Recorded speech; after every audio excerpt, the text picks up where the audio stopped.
La processione del Venerdì Santo ad Agrigento, la 3 giorni di passione verso la Pasqua di Resurrezione. Il videogiornale nel centro città, Gloria Scafè.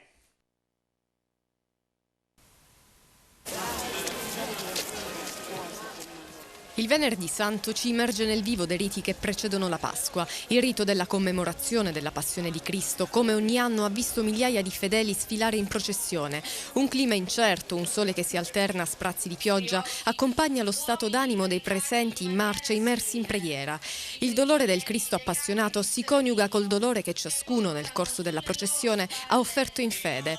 Il corteo dei devoti ha attraversato le strade del centro storico, dalla via Garibaldi alla via Atenea, accompagnato dalle immancabili confraternite del Santissimo Crocifisso e di Maria Addolorata. Con quale spirito vivi questa giornata?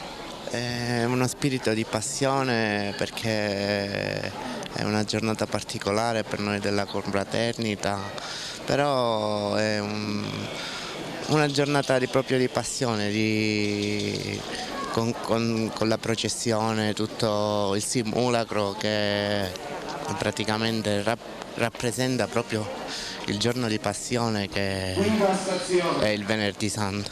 Ecco, vivrai in processione tutta la giornata? Sì, è da 22 anni che faccio, diciamo, che ho questa devozione. Quindi si fa per devozione, è una scelta che si fa per devozione? Sì, sì. La morte e la risurrezione sono i due aspetti dell'evento redentivo salvifico. Dalla croce invoca dal Padre il perdono per i suoi crocifissori, ma è il perdono per tutti i peccatori della storia, di tutti i luoghi.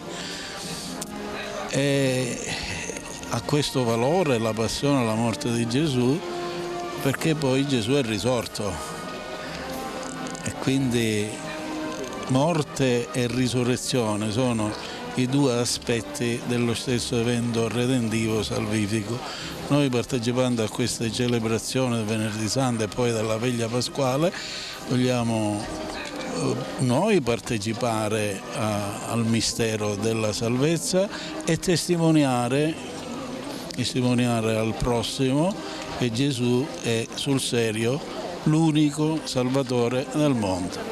La celebrazione, come di consueto, proseguirà nel pomeriggio con la crocifissione e in serata con la deposizione nell'urna.